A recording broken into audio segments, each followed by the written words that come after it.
C'est un plaisir pour nous de savoir nombreux branchés pour suivre Molière Canal. Messieurs et dames, bonjour et bienvenue dans votre journal des sports. L'actualité sportive reste dominée par le changement au classement partiel de l'entente provinciale de football de Kinshasa. Désormais, c'est la formation de New Jack qui occupe la première position après sa victoire. On décortiquera l'entente provinciale de football de Kinshasa au cours de cette édition des sports. Encore une fois, bonjour et bienvenue dans votre journal des sports. Nous ouvrons ce journal de sport comme l'avons annoncé au sommaire de cette édition. Chers téléspectateurs, nous sommes à l'entente provinciale de football de Kinshasa. Ça s'est poursuivi pour la 23e journée. C'est jeudi 11 février 2021. Plusieurs explications au rendez-vous. Au centre, Oudjana, la formation de New Jack a battu la formation des AC Jissam 2 buts contre 0. L'équipe de Saint-Christian contre l'équipe de OCK 1 but contre 0 en faveur de la formation des Saint-Christian au terrain PNC Delemba. La formation de Oudjana est tombée face à la formation des Standards 0 but contre 2. L'équipe des C est fort belle contre la formation des Anges Verts. Score du match, un but partout au classement partiel. La première position occupée actuellement par la formation de New Jack avec 54 points, suivi de la formation de Oudjana 52 points. Au bas du classement, à la 20e position, on retrouve l'équipe des AC Jissam avec 14 petits points. Nous vous signalons que les deux rencontres qui étaient prévues au stade de Martyr de la Pentecôte sont reportées au 21 février 2021. Ça va se jouer au centre Oudjana, toujours à Kinshasa. Chers téléspectateurs, à présent, nous vous parlons de la deuxième division. La Ligue nationale de football, la compétition la plus prestigieuse en RDC. Plusieurs explications étaient au rendez-vous le mercredi 10 février 2021. Nous vous signalons que du côté de l'Est, à Ouvira, la formation de Vivi jouait l'équipe de DC Virunga 1 but contre 0. En faveur de la formation de Vivi à Goma, l'équipe de Nyuki contre la formation de OC Mungano, score du match en but partout. Et nous vous signalons que du côté de Bukavu, la formation de Bukavu Dawa contre l'équipe de Maïka 2 buts contre 1. Score de l'explication, l'équipe d'Étoile de Kivu a dominé largement l'équipe de Kabasha.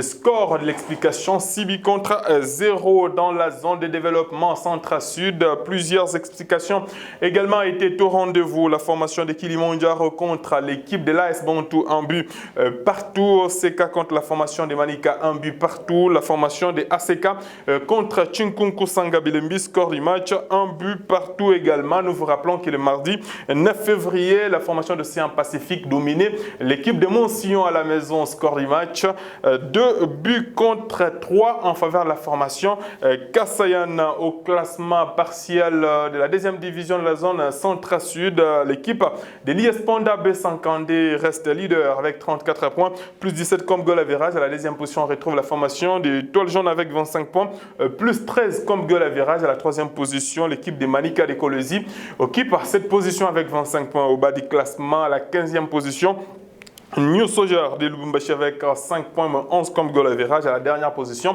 on retrouve la formation des GCK de Kambov avec 5 points également, moins 12 comme goal average. La première division, la Ligue nationale de football, c'est communiqué signé par Antoine Louzizi Lambala, secrétaire adjoint de la Ligue nationale de football. Nous vous signalons que cette instance qui gère le football dans sa première division porte à la connaissance de l'opinion publique en général et des clubs engagés à la 26e édition de la Vodacom Ligue 1 que le démarrage de la phase retour du championnat est fixé au 17 février 2021. Le calendrier irrélatif sera rendu public en incessamment. La deuxième compétition au niveau de l'Afrique. Nous quittons la RDC pour vous parler des compétitions africaines interclubs et nous l'ouvrons par la deuxième compétition. Chers téléspectateurs, le 16e de finale bus de la Coupe de la Confédération africaine, la phase de barrage. Le rencontre sera au rendez-vous ce week-end. La formation des Primerio d'Agosto jouera la formation de Namongo. CS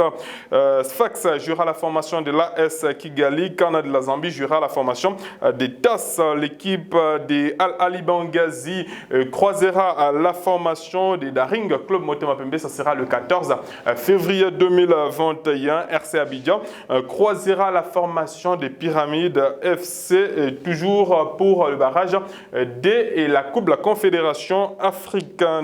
Nous quittons la deuxième compétition au niveau de l'Afrique. À présent, nous vous parlons de la première compétition en Afrique. Il s'agit très bien, chers téléspectateurs, nous vous signalons que ça va se jouer déjà ce 12 février 2021 du côté de Kinshasa pour la phase des groupes. L'équipe de l'AS Victoria Club de Kinshasa croisera la formation tanzanienne des Sporting Club Simba de la Tanzanie. Une explication qui se jouera ce 12 février 2021. Point de presse ainsi que l'entraînement de l'équipe adverse ainsi que l'équipe de Victoria Club de Kinshasa était au rendez-vous. Aujourd'hui, vous aurez les images dans nos prochaines éditions et les samedis 13 février, le tout-puissant Mazembe Englebert va recevoir la formation des CR Belouizdad, une formation algérienne. Et nous vous signalons le programme. Ça se présente comme suite. Conférence de presse du tout-puissant Mazembe Englebert ainsi que l'équipe adverse sera organisée le vendredi 12 février à 15h juste jusqu'à 15h15. L'équipe des CR Belouizdad va s'entraîner du côté du stade tout-puissant Mazembe Englebert et l'entraînement sera ouvert à la presse. Terminons cette édition des sports par l'international Nelson Manero, par 5 jours de huitième de finale de la Ligue des Champions entre le Paris Saint-Germain et la formation du FC Barcelone. La star brésilienne junior Neymar, blessé, est sorti lors du match qui opposait sa formation du Paris Saint-Germain à l'équipe des Caillans. Une explication gagnée par le Paris Saint-Germain par le score de 1-0 et son adversaire, la formation du FC Barcelone, était en train de tomber face à la formation de Séville. Les détails avec nos confrères du Foot Mercato. En France, avec la suite des 32e de finale de la Coupe de France hier, le Paris Saint-Germain s'est difficilement qualifié sur la pelouse de Caen, pourtant pensionnaire de Ligue 2, 1-0. Mais l'information principale de ce match n'est pas là. À l'heure de jeu, le Brésilien Neymar est sorti sur blessure, touché à l'adducteur. Un énorme coup dur pour le PSG à 5 jours de son 8e de finale aller de Ligue des Champions contre le FC Barcelone. Pour le Parisien, cette possible nouvelle blessure de Neymar à cette période n'est pas une première. Le quotidien parle d'une possible malédiction avec la star. Pour l'équipe, Paris tremble pour son maître à jouer, qui avant sa sortie a encore été étincelant. Dans les autres rencontres de ces 32e de finale, l'Olympique de Marseille s'est aussi qualifié en s'imposant 2-0 à Auxerre, aussi membre de Ligue 2. L'OM assure et se rassure, écrit le quotidien local La Marseillaise ce jeudi. La coupe encore et toujours également en Italie où depuis hier soir on connaît l'affiche de la finale qui se disputera en mai prochain. La Juventus qualifiée mardi soir affrontera l'Atalanta. La DA a battu le Napoli hier 3-1 après un match nul 0-0 à l'aller. Mais l'édition napolitaine du Corriere dello Sport, comme vous vous en doutez, ne fête pas cette qualification. Elle critique plutôt la nouvelle contre-performance du Napoli. C'est une reddition, un abandon pour le média. Sans doute la défaite de trop pour le coach Gennaro Gattuso, qui s'était vu fixer un ultimatum par le président Aurelio De Laurentiis. La crise est profonde à Naples. En Espagne, la Copa del Rey était aussi à l'honneur en ce mercredi soir. Première demi-finale aller à Sánchez-Pizjuán et superbe victoire du Séville FC 2-0 contre le FC Barcelone. Un revers qui fait mal aux Catalans pour les Sportius ce matin. Il vient mettre fin à 6 victoires de rang de la part des Blaugrana. Il est d'autant plus difficile à encaisser que c'est Ivan Rakitic, un ancien Barcelonais, qui est venu corser l'addition en fin de match. Pour Sport, il faudra encore une fois effectuer une remontada dans 3 semaines lors du match retour au Camp Nou. Le quotidien pointe aussi du doigt ce matin la performance très moyenne de Samuel Umtiti en défense centrale. Le média écrit que le Barça a été pénalisé par sa défense hier, spécialement par le Français, coupable sur les 2 buts sévillans. Même titre et même reproche en une de Mundo Deportivo qui appelle à l'exploit dans 3 semaines. Enfin, le quotidien local sévillan Estadio Deportivo reste lui prudent malgré le très bon résultat. Séville n'est pas à l'abri, titre le journal. Un peu d'humilité, ça fait du bien.